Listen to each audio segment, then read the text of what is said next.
Hello and welcome on this Daylight Savings Time morning. Congratulations for making it here an hour early. I'm Sheila Doles, and my pronouns are she, her, and I'm happy to be your worship leader here today at Accotink Unitarian Universalist Church. As we begin today, I invite you to silence your phone, close other windows on your computer, take a deep breath, and center yourselves for worship. We open in welcome to the ancestral people of this land, acknowledging that our church, like all of Burke, rests on the unceded territory of the Manahoac tribe of the Great Sioux Nation. We seek healing and the realization of justice with the people of this land, who live on in their descendants, the present-day members of the Monacan Indian Nation, the Patawomac Indian Tribe of Virginia, and the Piscataway Indian Nation. We honor the ancestors as we move toward healing so that all, together, shall one day know full justice. Welcome to Accotink Unitarian Universalist Church. I am Jen Carlson, and my pronouns are she and her. I'm happy to be your worship associate today. This congregation is a welcoming and inclusive community of faith that seeks to create a more just and compassionate world.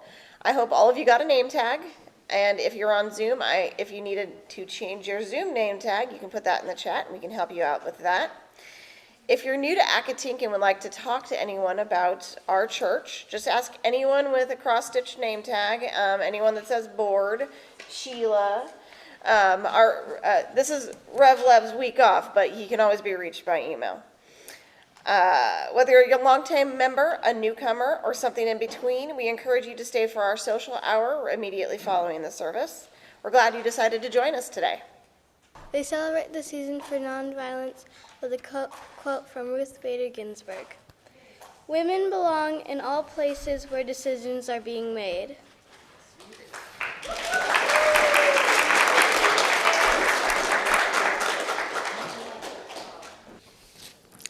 Our minister, Rev. William Levewood, is here most Sundays, but today we have a special lay-led service in our monthly theme of transformation. We'll explore the idea of living the question, and we'll be sharing reflections from some of our own AUUC members. Be myself, it'll be Charlie Hernandez-White, and it'll be Judy Usherson. Unitarian Universalism is a non-creedal, non-dogmatic faith.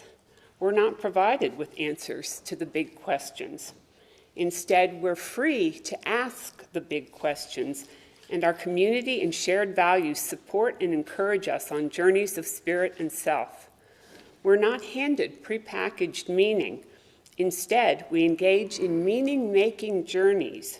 We support one another as we reckon with questions that may be difficult, and even as we are supporting, we are ourselves transformed. Good morning. Good morning.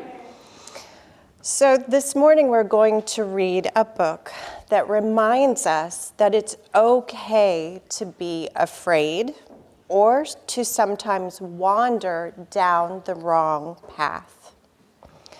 Best-selling poet and activist Cleo Wade's What the Road Said features illustrations by Lucy de Moyencourt and encourages us to lead with kindness and curiosity, remembering that the most important thing we can do in life is to keep going. What the Road Said by Cleo Wade, illustrated by Lucy de Moyencourt. Have you ever wanted to go in a different direction? Have you ever wondered if there was something more, something out there, something just different? I did too. Then one day I was walking my usual way home when out of nowhere, for no reason at all, almost as if it were magic, a road appeared. I could not believe my eyes, so I walked over to it and I said to the road, "Where do you lead?" The road said, "Be a leader and find out." How do I start? I asked. The road smiled and said, you have already started. Well, what happens when I get there? We have just begun, said the road. Do not skip straight to the ending. Enjoy the beginning and the middle too. Which way do I go? That is your choice to make, said the road. But what if I go the wrong way? The road curved a little, almost as if it was giving me a hug, and said, do not worry. Sometimes we go the wrong way on our way to the right way. What if I get scared? That is okay. You are brave, said the road. But what does it mean to be brave? I asked. The road guided me through a very gloomy forest. Even though I was frightened, I trusted the road, and as I took one step and then another step after that, the road gently whispered, being brave is when you are afraid of doing something, but you do it anyway. Do not let what scares you keep you from continuing on your path. Will I always move forward? Not always, said the road. Why not? Because sometimes you will stumble backwards, and sometimes you will stand still. What if I fall? Everyone falls at some point, said the road. But I will always be there when you land.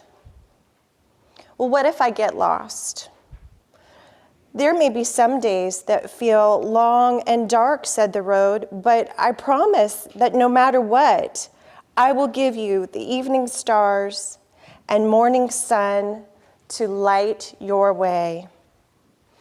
What if I grow weary or get hurt? I will give you trees of all shapes and sizes to shelter you when you need to rest and heal, said the road. What if I get lonely? You are never alone, said the road. What if I change? Come with me, said the road. And as I moved forward, the road introduced me to a caterpillar and a family of seeds. We did not stay long. The road began taking me on a journey through the seasons. I watched summer to fall and fall to winter.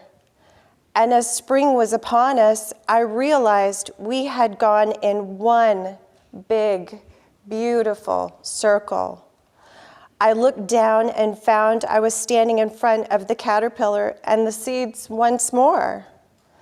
Only the caterpillar was no longer a caterpillar, and the seeds had turned to flowers of every color, swaying in the sun. The road then raised me up and said, all things grow and change. That is the magic of being alive. You too will bloom. No living thing is meant to stay the same. What if I need help on my journey? Ask your fellow travelers along the way. What if they are mean to me? Lead them to kindness, said the road. How? By being kind. What if they want to fight? Lead them to peace, said the road. But how do I lead them to peace? By listening to their stories, telling them yours, and reminding them that you are all on this journey together. What if the world around us is filled with hate? Lead it to love, How? By sharing the power of your love with it, said the road. What if something unexpected happens? Keep going. What if there are mountains that feel too tall to climb? What if there are rivers that feel too wide to cross? What if I get my heart broken? What if I feel stuck? What if giving up is easier? Keep going, keep going, keep going, keep going, said the road. What if I can't do it? You can, said the road. How do you know? Because you have come this far, said the road. I said to the road, where do you lead? The road said, be a leader and find out. Spirit of life, known by many names, yet by no name fully known, we gather today with hopes and dreams, and also with fears and wounds.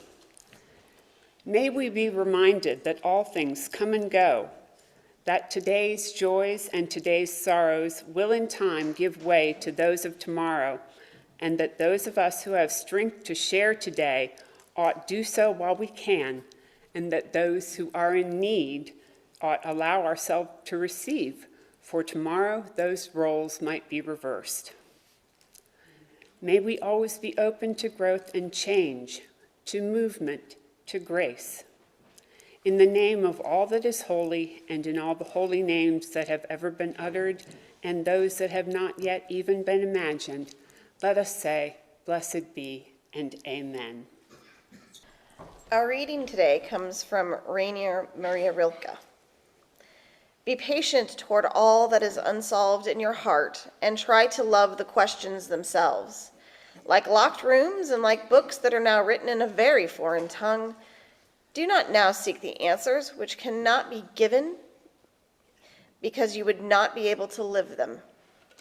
And the point is to live everything. Live the questions now. Perhaps you will then gradually, without noticing it, live along some distant day into the answer. John Beckett is a pagan writer and Unitarian Universalist whose work I enjoy. And as I considered this quote from Rilke, I thought of him. I'm going to paraphrase him. He says, religion is not about which set of supernatural propositions you affirm, since we can never know the truth of those in a material sense. Rather, he says, religion is about who you are and what you do. So to me, that's about what journeys we're on. It seems to me that Unitarian Universalists are a doing, journeying people, and that is how we discover spiritual truths. This living/doing is an ongoing source of revelation. The idea of living the questions seems to me to be the antithesis of religious dogma. In my experience, dogma is inimical to the spiritual journey. It states endpoints, not wayposts. It says, stop here. It may even say, go no further. My primary spiritual source is nature, although being a UU, I draw from many sources. And in nature, stasis is death. Water flows, trees grow. Even in the apparent stasis of winter, quiet, hidden processes occur, so that the world around us is now bursting into spring. I can't live a static spirituality. I need to always be in process. In fact, as a living being, I have no choice. I need to be in process the way the natural world is always in process. Revelation is ongoing, and so today's answers are the beginnings of tomorrow's questions. Nonetheless, as I thought about this Rilke quote, I realized that unspoken in it is the acknowledgement that there's comfort in having answers. In fact, it's very human to want to have them. And there may be unease, even fear, that comes with not having them. But Rilke says, be patient toward all that is unsolved in your heart. So how do we tolerate that unease, that discomfort? How do we become patient with living our questions? Some of the world's faith traditions, for example, Buddhism, teach practices to help people deal with this. Some of you may have such practices. In Buddhist meditation, one befriends impermanence and puts aside struggle. But as you use, I think our particular way of dealing with the discomfort of not knowing the answers is by relating in community to one another. We in effect say to one another, I don't have the answers either, but I'll accompany you on your journey. Unitarian Universalists encourage each other not to affirm static doctrine, but to engage in a free and responsible search for truth and meaning. For example, right now, I'm participating in our starting points group. Notice it's not called ending points. And we've explored, among other things, a deep listening practice. We are supporting one another's journeys through listening, and listening seems to me to be essential to living the questions. It's one way that we can accompany one another. So as Rilke says, live everything. I'm living in the space between the asking and the answering. I can revel in not knowing and celebrate journeying. I don't have to be afraid because I'm not journeying and questioning alone. You all are right here alongside me. Hi, good morning. I'm Judy Usherson, and I'm glad to share my spiritual journey with you. I was born in 1947 in Brooklyn, New York, into an observant Jewish family, and I was surrounded by grandparents, aunts and uncles, cousins, and everybody. We moved to Puerto Rico when I was 6, and my parents were some of the founders of the first and only synagogue in San Juan, Puerto Rico in 1953. Our lives revolved around our Jewish holidays and the Sabbath and bar mitzvahs and going to the beach and school, of course. My first stirrings of questioning began when I was about 8. We kept kosher at home, and in fact, my parents were importing kosher meat from Miami in 1953, which was no mean feat. But on Sundays, the entire Jewish community would take over the only Chinese restaurant in San Juan and pig out on shrimp and pork and other non-kosher food, and I started to wonder why. And growing up in a multicultural society where everybody was some shade of brown, even the white people, I also became increasingly uncomfortable with the tribal aspects of my religion and culture. I was particularly troubled by the Torah reading every Rosh Hashanah that tells the story of Hagar and Ishmael being banished into the desert. I thought that was really mean. However, I took to heart the requirements on Yom Kippur to ask forgiveness from the people you've offended and had difficult times with. You don't pray to God, you have to ask forgiveness in order to be written into the book of life for the next year. So the onus is on the individual to make things right. One of the other teachings that really stuck with me from my Jewish upbringing was the very important saying from Rabbi Hillel, if I'm not for myself, who will be for me? If I'm only for myself, what am I? And if not now, when? These were practical, ethical teachings that put me on the spiritual path that I began to pursue. My spiritual quest really took off after I graduated high school, and it was the 60s, and I decided to major in cultural anthropology because I was really interested in how other people, had the religions especially, and the music and the food, of course. And I was very attracted to Buddhist and New Age thought. And I embraced the idea that nothing is permanent, that life is constantly changing, matter is transforming into energy, energy into matter. And I learned how to listen to the still small voice inside of me and call upon my higher self when dealing with negativity. And so I began to develop a spiritual practice that informed my decisions and behavior. And of course, it's a daily work in progress. So this led me to, get involved in the civil rights and anti-war movements of the day. And yes, I did indulge in some consciousness-raising substances.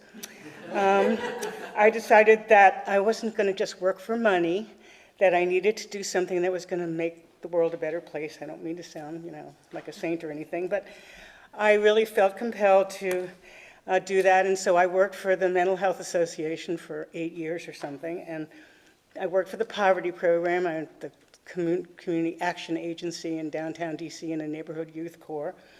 And ultimately, I spent most of the rest of my career working for environmental protection as a contractor to the US EPA. Then I met my dear husband, Richard, in '84. He was on his own spiritual journey after a traumatic divorce, and he became leader of a spiritual study group. And so together, we developed our own spiritual practice, which I continue to this day. And so I began to realize I've been a UU for a really long time, and I'm really glad to be here now with you.